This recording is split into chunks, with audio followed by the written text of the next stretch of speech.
Баршаңызға сәлем достар, сіздерге қазір түріктің бөрегін жасап көрсететін боламын. Сырты қытырлақ, іші өте жұмсақ болып келеді және дәмі де өте керемет болып шығады. Сіздер де менімен бірге жасап көріңіздер, жасалу жолы да өте оп-оңай. Алдымен қамырын илеп аламыз. Ол үшін бізге 150 грамм жылы сүт, 150 грамм жылы су, 1 жұмыртқа және 1 шай қасық тұз қажет болады. Енді жұмыртқасы мен тұзы ерігенше бір араластырып аламыз. Одан соң үстінен міндетті түрде иеліктен өтіп дайын тұрған ұнды қосу қажет. Мінекей ұнды қосып, жақсылап бір қамыр илеп алатын боламыз. Бастапқыда қолымызға жабысып қалмас үшін осындай лопатканың көмегімен қамырды илеп алдым да, одан соң қолыммен жақсылап әрі қарай илей бастадым. Сол кезде бізде осындай қатты емес, орташа тығыздықтағы қамыр иленіп шығу қажет. Мінекей қамыр осындай тығыздықта болу қажет. Енді ыдысыма салып, бетін жауып 20 минут уақытқа қалдырамын. Осы арада біздің қамырымыздың иі қанып, өте жұмсақ болып қалады. Енді бірнеше бөліктерге бөліп дайындап қоямыз. Мен бұл қамырды теңдей етіп 8 бөлікке бөліп алдым.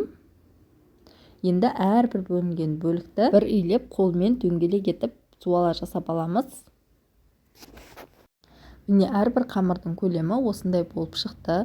Енді барлығын жайғастырып, бетін жауып 20 минут уақытқа қалдырамыз. Сол арада қамырымыз жұмсарып, жаюға өте әдемі болып қалады. Ұн себе отырып, қамырымызды орташа қалыңдықта жайып аламыз. Қатты жұқа етіп жаймаймыз. Міне видеода көріп тұрғандай, кішкене жайып алсақ жеткілікті. Барлығын жайып болғаннан кейін тәрелкемізге орналастырамыз. Қамырымыздың асты жабысып қалмас үшін тәрелкенің астын майлап алдым. Қамырдың бетін де жақсылап майын көбірек етіп майлап, қамырды бірінің үстіне бірін жайғастырып аламыз. Бұл жерде мен қолдың майын ертіп жағып жатырмын. Сіздер сары май жақсаңыздар да болады.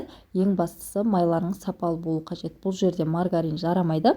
Майлылығы 80%-дан жоғары кез келген майды жағып қойып қойсаңыздар болады. Май жағып болғаннан кейін осы қалпында 20 минут уақытқа қалдырамыз.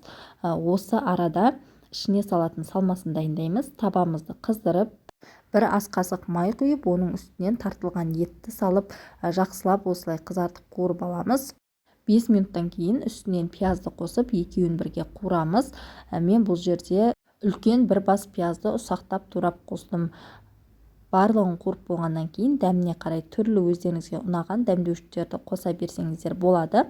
Мен 1 шай қасық қара бұрыш және 1 шай қасық тұзды қостым. Осымен біздің салмамыз толығымен дайын болып шықты. Осы қалпында қамыр 20 минут уақыт тұрды. Көріп тұрғандарыңыздай сары майы кішкене қата бастаған. Енді әрбірін біртіндеп алып, үстелдің үстіне қойып, үлкен етіп жайып аламыз. Бұл орайда бізге оқтау қажет емес, қолымызбен жаятын боламыз. Ең алдымен қолымызбен видеода көріп тұрғандарыңыздай кішкене үлкейтіп аламыз.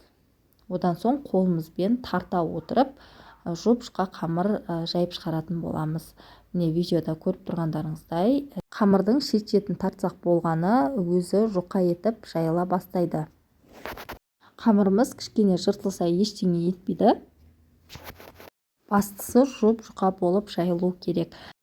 Міне осындай көлемде өте жұқа қамыр жайылып шықты. Дайындап қойған салмасы суығаннан кейін қамырға видеода көріп тұрғандарыңыздай сала бастаймыз. Міне ұзынша етіп барлық жеріне салып алдым. Енді осы шетінен бастап жайлап орай бастаймыз. Біздің қамырымыз бастапқыда жыртылуы мүмкін, бірақ ол ештеңе етпейді. Осылайша орап шығатын болсаңыз, сіздерде өте әдемі қамыр дайын болып шығады. Дайын болған қамырды противенге орналастырамыз. Үстіне міндетті түрде пергамент қағазын төсеу қажет, себебі жабысып қалуы мүмкін. Келесі қамырларды да қолымызбен созып жая отырып, ішіне салмасын салып, орап противенге орналастыра береміз. Достар, менің каналымдағы видео бөліміне өтетін болсаңыздар, сіздер іздеген бірнеше рецепттерді таба аласыздар.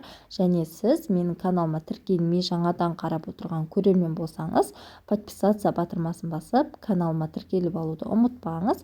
Алдағы уақытта да сіздермен көптеген пайдалы әрі дәмді тағамдардың рецептімен бөлісіп отыратын боламын.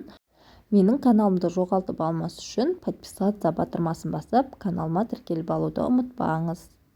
Және де достар, астыдағы тұрған поделиться батырмасын басатын болсаңыз, осы рецепті өздеріңіздің жақындарыңызбен, туыстарыңызбен бөлісе аласыз. Менде 2 таба бөрек шықты. Бетіне міндетті түрде жұмыртқаның сарысын жағып аламыз. Мінекей жұмыртқаның сарысын әдемілеп жағып болғаннан кейін үстінен өзіңіздің қалауыңызға қарай дәндерді сепсеңіз болады. Мен кунжут пен макты араластырып сеуіп жатырмын. Егер сіздерге ұнамаса, сеппей жасай берсеңіздер де болады.